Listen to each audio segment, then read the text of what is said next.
Here are some Rogue One thoughts. Sideswipe.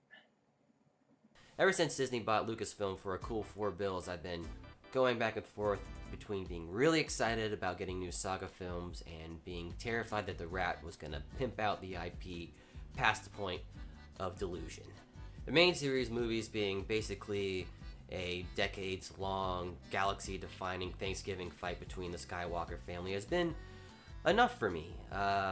Between that, my own headcanon, and the supplemental media between books, cartoons, and comics, I've had plenty to keep my imagination running. This week we got hit with the trailer for the first anthology film, and while I can't help but be excited, the prequel hating Star Wars snob in me can't help but have a bit of trepidation. Now, the prequel apologist in me feels like these films could be really good for adding into the mythology and creating fantastic stories that are interwoven in between the saga films. So, combining those dual personalities, I have come up with a list of things that I do not want to see in Rogue One. Now, this is a list of things I don't want to see only because the list of things that I do want to see can be simply boiled down into cool Star Wars. So here we go. Number 1, no Force-sensitive rebels. This one might as well be no Force use at all, but I do hear that Vader is going to be in this film, and if he chucks a lightsaber or Force chokes someone, I'm not going to be too mad about it. I think having Force-sensitive folks retroactively put into the Rebel Alliance without having them explained in the original trilogy cheapens what the Rebel Alliance achieved. It also kind of takes the excitement out of the arrival of Luke and the eventual return of the Jedi. Even Donnie Yen's yet-to-be-named blind martial artist guy will be a lot more effective if he's just kicking ass and being blind than if he's also Force-sensitive. One of the most interesting and exciting parts about the Rebel Alliance in the original trilogy was the fact that they were able to get all the things done that they were able to without the help of the Jedi. That really works in stark contrast to the prequels, where there was a ton of Jedi around and they basically let everything go to hell. Number 2, no family ties.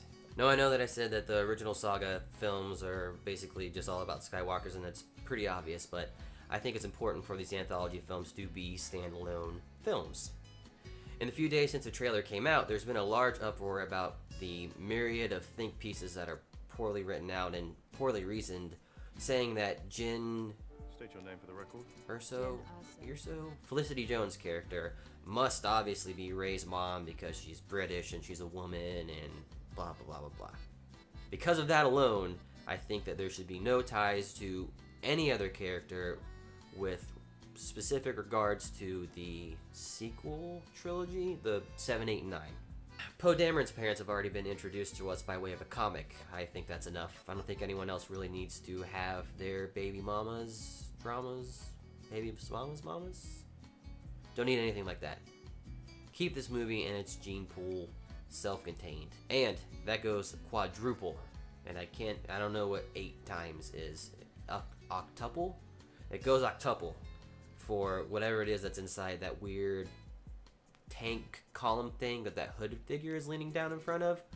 If that's the Emperor kneeling in front of Snoke or something like that, that's going to lend credence to the idea that Snoke is Plagueis, and that Plagueis has been alive this whole time, and then he's been pulling the strings behind the scenes, and it's going to take away from the Emperor's character and everything, and just please. Number 3, no love story. Now, this isn't necessarily something that's going to make or break the film for me, but I do really think it's time for storytelling to evolve outside of the crutch that is a love story for progressing a narrative. I think it's incredibly possible for people of different genders and orientations to be in perilous, death-defying situations and not form a romantic attachment. It's way past time for storytelling, and not just in Star Wars, to evolve past the need for romance to further apply. It's fiction. We're already suspending disbelief. Why not add that tiny bit of reality into it as well? The new stewards of Star Wars seem to be taking everything in a much more progressive direction, and I can't think of anything easier than just having Jyn interact with her fellow rebels and not needing her to fall in love with any of them. Hell, have her roll through the entire base, Mon Mothma included, and do it because she feels like it, not to further the plot for some hackneyed, shoehorned in love reason. Number 4. No recycled droid personalities. Alan Tudyk. I think it's Tudyk. Yay! Alan Tudyk. Alan Tudyk will be voicing and mocapping a droid character in Rogue One. The character appears to be some kind of reprogrammed battle droid that towers over everyone and kind of reminds me of the automatons from Castle in the Sky. He may be the Chewie analog for this Rogue One gang, but I will be beyond distraught if they just have him be a battle-ready C-3PO or a copy of HK-47.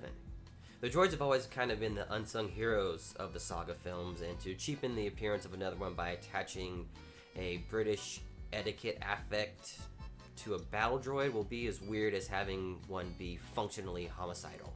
Tudyk has been fantastic in everything that I've seen him in, from Firefly to Death at a Funeral, so I think hopefully he'll be allowed to create a new character that won't necessarily need to be front and center the entire time, but will still be a lasting, memorable part of the film. And number 5, no individualized stormtroopers at all. We have one already. His name is Finn, and he's fantastic. I enjoyed Finn's characterization as a deserting stormtrooper on 2 fronts. It set up his motivation, obviously, and sent him down the path that he's on currently, which unfortunately has him laying unconscious on the table. But 2, it also showed how the New Order has filled its stormtrooper ranks. The prequels made it very clear that all their clone troopers are, surprisingly, clones. Easy. The original trilogy is a little murkier. It makes sense for there still to be some clone troopers kind of tooling around, but when Luke mentions the Academy, it seems like the stormtroopers in the original trilogies might be as much a volunteer force as they are a compulsory force. All this really means nothing, considering that the stormtroopers are as much a police force as they are cannon fodder and a vehicle to sell toys and merchandising and costumes. And while I think it's rad that there's at least 4 new types of stormtroopers, chief most of which are the Death Troopers, I don't need to know any of them on an individual basis. 2 words: Jango Fett. I wouldn't mind knowing how their ranks are made up, but I don't need to know any of their names. So those are some things that I don't want to see. What do you not want to see? Comment below. Bye.